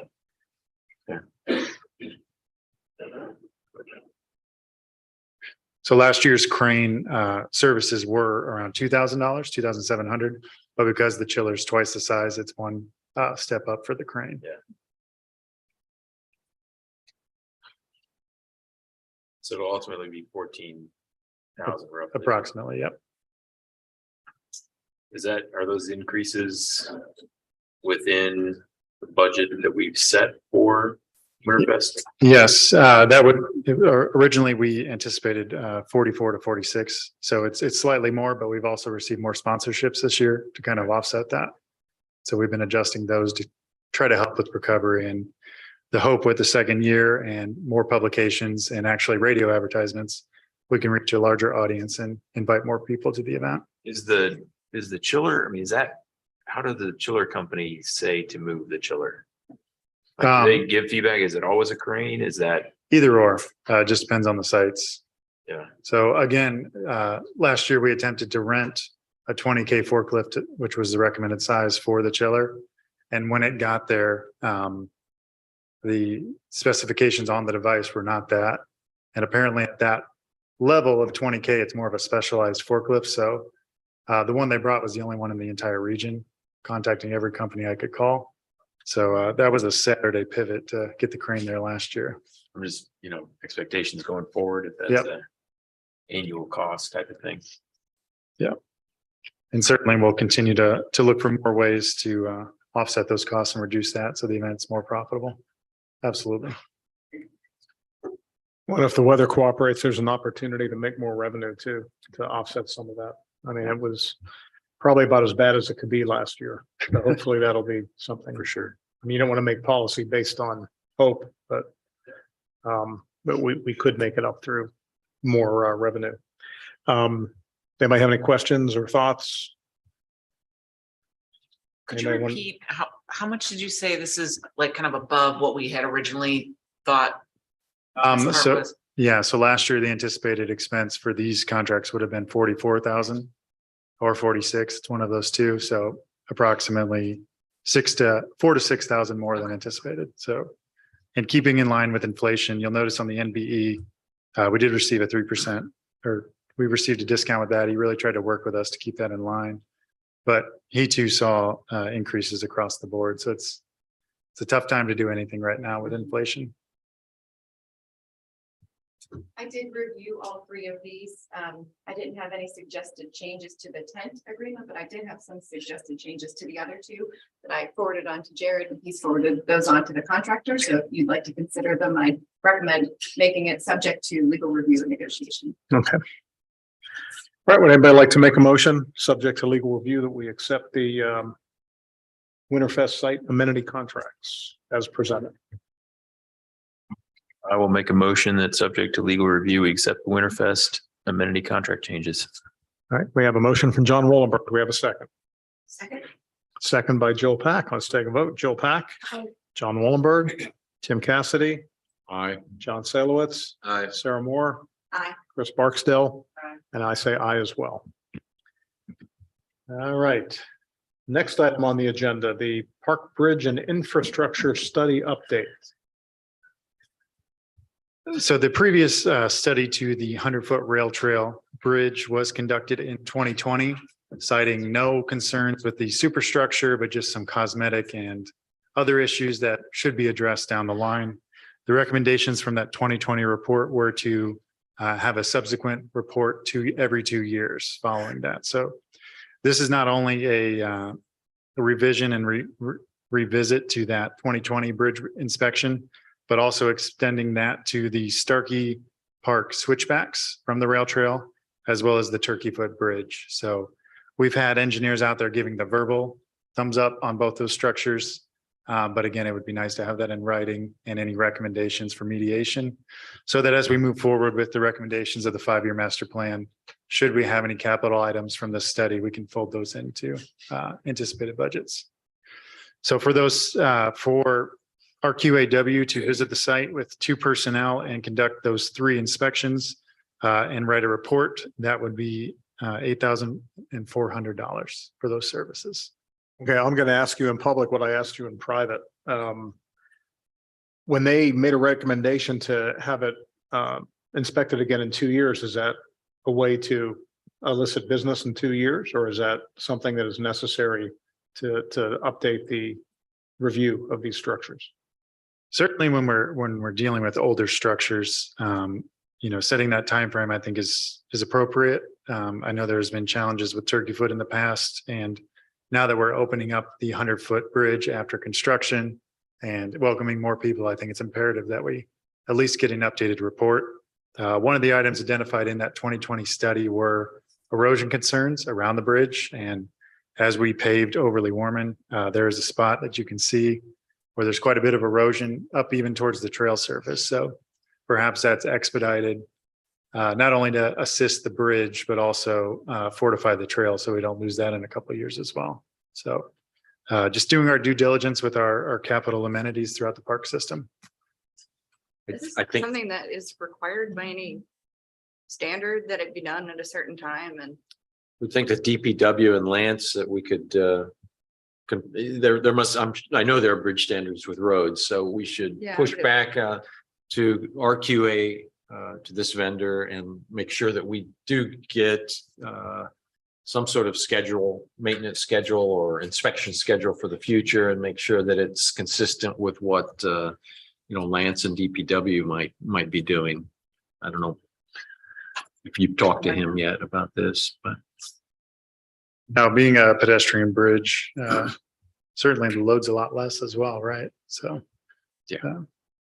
Well, depending on the bridge, the Turkey Foot Road Bridge needs to be able to accommodate an ambulance too, correct? So it needs to accommodate 10,000 pounds or 12,000 pounds. Would it be appropriate to table this then and have a discussion with Lance and DPW before considering it? Can we do that? And I mean, Certainly. this isn't that time sensitive that we can't wait another month, is it? yep, no, we can absolutely wait another month. I mean, it's essential that we do these, so Right. that there's no doubt about it. Well, we don't want to be the board that doesn't do it. I understand Right. that. I understand that. And Jared doesn't want to be the superintendent that doesn't do it. That's right. I think But- it just seems like there's got to be a government standard for what you do. I would have thought that they had inspectors that they would send out for this too, but then charge us, but Nothing's for free. yeah. 2 years seems awful frequent. Does anybody else have any comments on this or any thoughts? No, I'm in agreement that 2 years seemed. I think we should table this then until our next meeting and discuss it then after you go to Public Works and run it by them. Does that sound good to everybody? Yes. Okay. And that's what we'll do. We can do that, right, Amy? Yes. Okay. All right. The next item, Jared, Turkey Foot Pathway. So with the acquisition and transfer of the Turkey Foot right of way, as well as the Holiday Road now in town possession, we would like to open that up to the community so they can start enjoying that. But there are a few things we would like to do before officially opening that. So that is adding bollards at the Pleasant View Road to reduce any cars that might want to travel onto that former road as we remove those concrete barricades that are county owned, as well as placing them at the, before the gorgeous holiday Eagle Creek Bridge to deter any golf carts or other vehicles that might try to cross that bridge as well. So for 6 bollards to purchase them from an online vendor after sourcing from multiple. The quote was $5,483.54. Is that installed or you guys are installing? We'll install them. Yep. That is just the shipping as well as the items themselves. What type of ballards are they?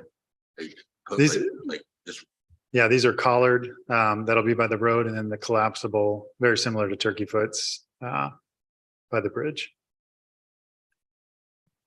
Able to withstand, I think, a vehicle, I think it was 40 miles an hour. So again, just to eliminate or at least reduce the chance that something terrible could happen at that road to pedestrian crossing. It says here tested to 20 miles per hour, 20 miles an hour. Sorry. but nonetheless, we don't want to test it at all, do we? Okay, any questions about that? And Chris, we don't have a problem installing those. We can do that. Okay. I love that the 2,800 bollards. Into the best. These are the bollard experts, 1-800-BOLLARDS. so this is the concrete, the gravel road that snakes to the bridge. Yes. Yep. Anybody like to make a motion? I'll make a motion to approve the as presented. You can say bollard. No. John Salowitz makes a motion. Do we have a second? I'll second it. We're going to go Tim Cassidy on the second, Jill Pack, Aye. John Wallenberg, Aye. Tim Cassidy, Aye. John Salowitz, Aye. Sarah Moore. Aye. Chris Barksdale. Aye. I say aye as well. All right, moving right along here. Private land donation easements. Jared? So through the momentum of our expanding park system and the generosity of the Carpenters with the potential for the Carpenter Nature Preserve to join our park system, there was also another individual in our community that felt that they too could donate to our park system and reached out to us with a parcel in Union Township that they would like to donate to the park system if we so desire. So doing our due diligence, inspecting the site, there is a utility corridor that runs through that, but that's not unlike Overly Warman or Carter Station or a lot of our parks. But the challenge with this site was the access to it. So there was not a great means for accessing the park through the donor's property. So we looked in the region to explore other options. And one that presented itself was the potential to utilize an easement with the schools for a future build site to access a shared drive to access the park. So very similar to Eagle Elementary with the Zion Nature Sanctuary behind it. That school could enjoy a park right in their backyard and allow the public to access that as well. So tonight, before accepting the donation of the land, which we'll talk about in future park board meetings, tonight is to explore an optional easement with the schools for that shared drive easement to access the property. So with that easement in hand, we would go back to the donor and negotiate that transaction, and then back to the school board to execute that optional easement contingent on that donation. So there's a legal hoop we have to jump through here. Do you want to explain that? Yes, Amy? sure. So because we don't currently own the land, that's in question that the donor is considering donating. We want to get first in place an option to acquire the easement from the schools so that we can show the donor that we do have an option to get access to this property. If then this donor decides to move forward with the donation, then we would accept the donation, then go back to the school and execute an actual acquisition document, whether that be a purchase or a donation of the easement. We can negotiate that with the school. But the step that's in front of you tonight that you could vote on if you so choose is to authorize us to negotiate the acquisition of that easement with the schools and authorize John to execute an option to acquire that easement. I have one question about the access. Will the access have to wait till they decide to build a school, or will they allow us to build the access and then future shared drive when they decide if they need to build the new school? Yeah, I guess it depends on whose timeline's first. Right. Knowing that that is the goal of that easement, certainly I would hope they wouldn't plan to build a building in the middle of it. But should we put a drive-in first that they could piggyback off of or vice versa? So just being good stewards of the dollar with that synergy and opportunity there. This is a long-term project. This is not something we're going to do in the next couple of years. This is way down the road. So we're just trying to capture the land now. So we have the option. Should that donation go through, is that property only accessible through the school's property? That, yes, yeah, Ultimately, if the easement's approved and whatnot. right, yep. So, Because it's totally landlocked by private property, right? right, so doing our due diligence, we don't really truly want to accept a parcel if we can't actually activate it and allow the public to it, so. Would there be limitations for the public to access it from a time standpoint similar to the nature preserve where it's, well, I guess it was more the nature center where it had such limited hours. Mhm. I think that would be something to negotiate with the school. Certainly, they don't even have a structure there yet or Yeah. plans. So I think the biggest limitation was the school with the nature center was just kind of how it was tucked into the infrastructure of everything else and the limited parking. So I knowing think that- that's something that a future school board and the future park board will talk about. Yep. When the time comes. We're not going to be here when that happens. It's going to be a long time from now. All right. Any other thoughts or questions about that? Okay, with that, I'll make a motion that we accept the, what's the motion, Amy? To authorize us to negotiate the acquisition of the easement and to authorize you to execute the option agreement. Okay, I'll make a motion that we authorize the negotiation of the easement and give the president the opportunity or the ability to sign that proposed easement or option agreement for the easement. Do we have a second? I'll second. Sarah Moore seconds, Jill Pack, John Wollenberg. Aye. And Cassidy, Aye. John Salowitz. Aye. Sarah Moore, Aye. Chris Barksdale, Aye. and I say aye as well. All right, we've made it through the new business. Now it's on to the old business. And the Rail Trail Northern expansion. As I alluded to earlier, the northern expansion is going very well. They are pouring concrete on the connections to the existing roads, 800 and the curve of Whitestown Road and 400. So that's one of the last items, as well as a little bit of asphalt paving that it needed to occur at that western edge, as well as right in behind the dog park near Heritage Trail. So once they finish those small items up, which is anticipated within the next couple of weeks, they will sit at the ready to begin phase one of the widening. So that will be from Heritage Trail Park, which is 875, all the way down to the Mulberry Street Tunnel. So several communities and routes to school are affected in that region. So we certainly want to get the word out of this potential closure that will start as soon as January 11th, tentatively. So again, just knowing ahead before you go, that might change your route to school if you're affected in those areas trying to get to Pleasant View. We did pause the contractor to not start until January to limit that closure, knowing that the actual reopening of that segment is completely contingent on when the asphalt plants open up, how wet our spring is, and any unforeseen issues we might have. So certainly being in the old rail corridor, we all know that it floods in the spring occasionally, but also it is pretty fortified. So we're hoping that we can just have a successful spring and get that going very quickly.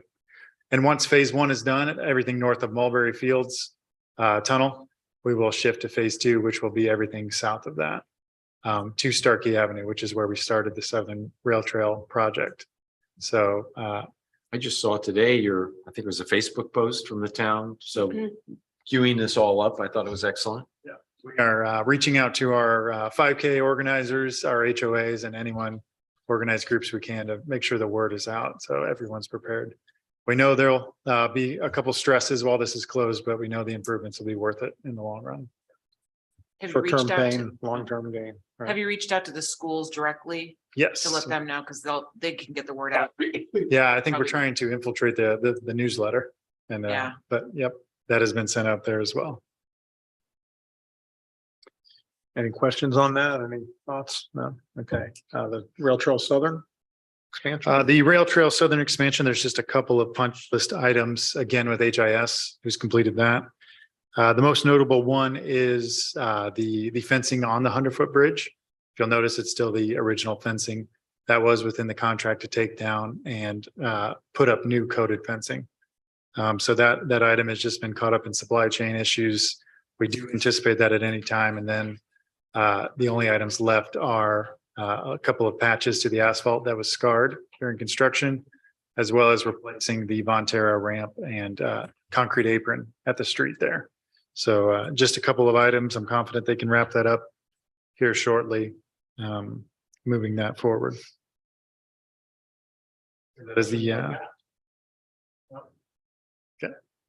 Are you ready to move on to Yes. the next? Yep. All right. Well, the next item is one that we, I guess, don't take lightly and wish we didn't have to talk about, but we do. The golf course cart path contract.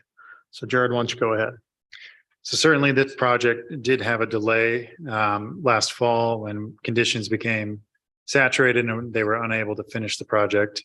So realizing that would be pushed to the spring, we had a delayed season, as Mike mentioned, costing us revenue and certainly an angry golfing community. So working with the contractor, we pushed them to get on site as quickly as they could and as conditions allowed. And they completed the majority of paving and the community was able to enjoy that throughout the summer. But there is a short punch list remaining on this project that we have requested multiple times for them to wrap up, and certainly set an expectation that by October 5th, we'd like to see all of these items complete. So unfortunately, they have failed to satisfy the terms of the contract on a few of those punch list items. So we are not entertaining extending that contract any longer for that work to happen. We've already missed the window for optimal reseeding of that. And the rocks that have been left within the pathway damage have affected our mowers and just the visibility on the course throughout the season. So looking, we did receive a letter from Tricia about a breach of the contract, not satisfying some of those requirements. So with you all tonight, I would like to explore and begin the process for terminating that contract. And with that termination, if those items are not done by the time it's executed, we would move on to bond counsel and work to acquire a new contractor to complete that work. Correct, Amy? Well, Couple more steps in yeah, there. a few more steps, yes. Our agreement, as well as the performance bond that the contractor supplied whenever they bid on the project, gives us really good roadmap of what we need to do to terminate this contract and get the work done at no additional cost to the town and imposing any of that additional cost upon the contractor. As Jared said, the first step that needed to be taken and has been taken is that the architect engineer certifies that sufficient cause exists to justify the contract termination. Tricia's provided us with that letter now. The second step now is for us to provide the contractor and their surety, the performance bond company, with notice that we intend to terminate their contract and declare them in breach. They'll have an opportunity to cure their defaults, to fix things with, a reasonable amount of time, no less than 7 days. So, 10 days or 14 days. If they don't do that, then we send them another letter declaring them in default. And then really we work with the surety to get the work done. And so really the surety then comes in because they hold the performance bond. And then the responsibility shifts to the surety to ensure that that gets done. So we work closely with them. So not bond counsel necessarily, but the performance bond company is the surety that we'll work with there. Was there still a holdback or do we already paid? We do still have our retainage and a Like little bit of 25 or something or right around 50,000. 50,000? That's obviously still holding that. Yes. We do have enough to complete the work with a different contractor. So it's not going to be a net cost to us, right? We have. Right. And certainly you'd anticipate markup from a contractor. So anything above that retainage would actually come from the original prime contractor. They would be liable for that rather than us. So that's kind of our assurance with having these performance bonds, that should something go awry, we're not going to be invested even more than we anticipated. Is the amount of work to be completed greater or less than the holdback we currently have? Less than. But We it's, believe. it's challenging, yeah. Okay. Certainly one of the items is reseeding, which that window is kind of past. Yeah. So sod would With be the maturity, even if it were more, that's Well, the not surety our, problem is that's just not saying our problem. It's odd that the contractor wouldn't, if it's less, and we're carrying more. Absolutely. I'm Yeah. just not sure why they wouldn't. Yep. Yeah, we, Want to complete the project. right. Well, Tricia's done a great job in putting together the timeline. That has, we've always thought that, I believe, that, why wouldn't they just go and cure? But they have not. That's very, very frustrating. And I would remind everybody that there is a cost. Mike illustrated that cost that we incurred last spring with the course being closed. So the timing of this is good now. They've missed their opportunity to seed and do a lot of their curing because it's mid-November now. So, the burden is now on us to make sure that Jared and Mike and Pete have everything they need in terms of contractors lined up, ready to go as soon as possible. So I think it's long overdue that we terminate this contract and move forward. Again, subject to the roadmap you've set out. We've been patient. We've been patient and we've, been beyond patient and with this action that we're taking, if it follows through and we get a new contractor to finish, will we likely have this done without having to miss any days next year at the beginning of the season? Oh, certainly. This work could coincide even if we opened the course. We would just work with our maintenance team to make sure everyone knows. But at this point, it's not really reseeding. We're looking at sodding more so. So yeah, again, what that would take in the spring. Do you concur, Mike, that we can get this done and not affect the beginning of the season?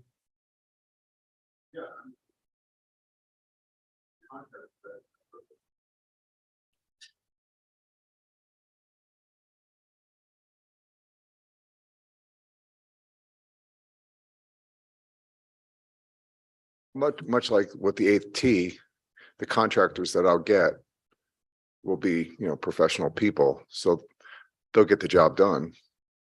And we won't lose, Won't lose any more days and yeah, won't lose any more there'll be no revenue. more days. Great. Okay. So I guess the question I have is, if this current contractor calls, what do I do? Well, they will have an opportunity to fix it within a period of time. So I'll coordinate that date with you. Certainly, if they want to come in and, get it all done within the next 14 days, that would be fine. But after that cutoff date, then they'll be excluded from the site. Even though it's going to be 38 degrees and not really conducive for, Planting vegetation. Yeah. yeah. Is there a year warranty? Yeah. So there is a warranty, any failed coverage up to 90% would be reseeded at a later date. So we could hold them to that. Well, if we're Kinda having already trouble did that. holding them, if we're having trouble holding them to finish the work with a bunch of it being reseeding, what's to prevent them from saying, hey, in the next 7 days, I'll come throw some seed down and then we pay them. And then we try to get them back in a year. You see what I'm saying? We're just kicking the can down the road, maybe. So the specification says until the grass is 90%, has 90% coverage, the contractor is responsible for maintenance and reseeding until it gets that 90% coverage. And then they warranty it for, I think it's another 60 days. So that is in the specification, that 90% coverage. Yeah, I understand that. I guess my The point, retainage, I think we would hold on to until after that period, just like we did with. oh, we could Heritage hold Trail. on to, oh, okay. I was gonna say, if they put the seed down, then we pay and we just say, oh, you gotta come back and reseed. I mean, The problem is, to me, is that's impossible to do until next spring. correct. And they've done this, they did this last spring. And here we are again, 1 year later. Well, so I guess to So it Mike's just goes point, on and on and on. what if they get this letter, then they do show up in the 7 days? What kind of recourse do we have, I guess, if it's not Throwing down seed when you know it's not going to grow. sufficiently completed? think we would refer to our specs. So I mean, it's pretty detailed and they're going to need a Harley rake out there to continue to get those stones. They have 3 irrigation heads they need to replace as well as the reseeding. So if they make an attempt at the reseeding, I guess that's at least an attempt. And then when it doesn't come up to coverage, they're still on the hook. And we, that's right. Yep. Yep. That's, So it sounds like it's almost impossible for them to cure. Within 14 days, or potentially, they could make an attempt to, and, you know, I mean, we could give them additional time. I think we're just at the point now that they've had so much additional time, Yeah, that I now think- this is they've had opportunities to come in and cure, you know, over and over. So we do need to give them one more additional opportunity to attempt to cure. If they do, then we can, you know, address that and you can decide. You whether mentioned that- 7 and 14 days. No is it? less than 7 is what the contract says. Okay. So above that, I mean, is up to you. So However one you want. Okay, so we've talked a lot about this and now I'm confused about what kind of motion we have to entertain here tonight. I think you could make a motion, just to authorize me to initiate the next legal steps to terminate the contract and declare them in breach. Okay. Would anyone like to make that motion to authorize Amy to initiate the Yeah, next steps to cancel the contract? I would make the motion that we authorize Amy to send a letter to initiate the cancellation of the contract.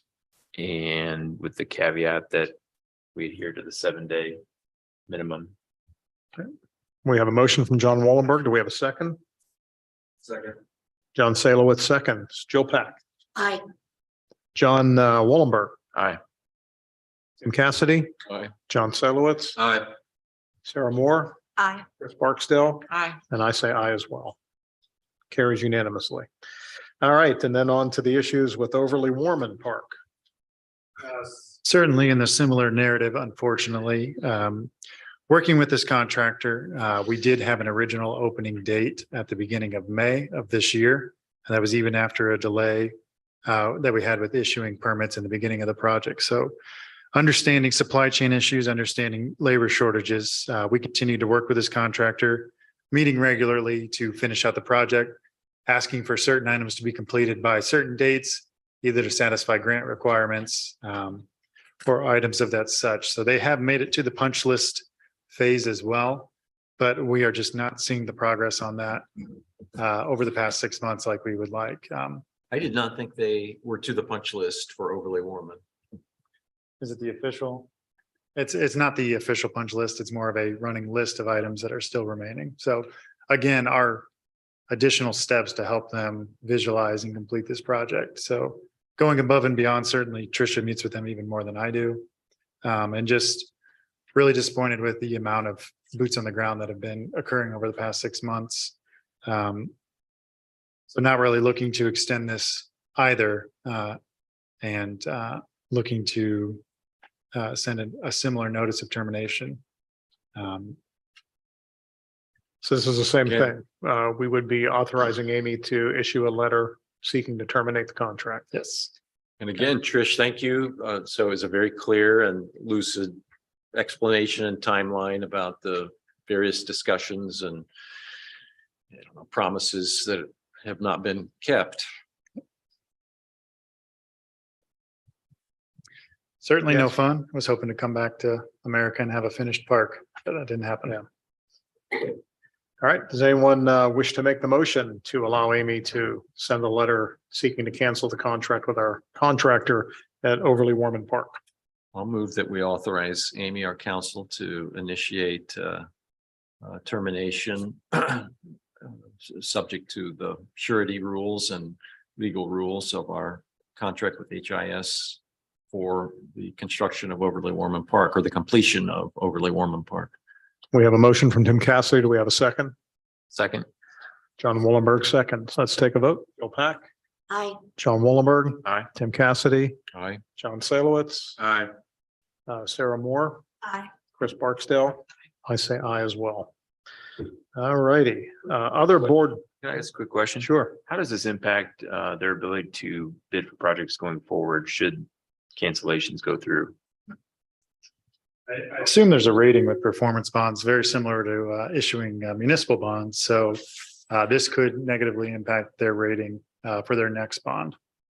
And more of just as a parks board, so years down the road, we recall the ABC contractor did not complete a project for us. Yes, generally you award a contract to the lowest responsive and responsible bidder.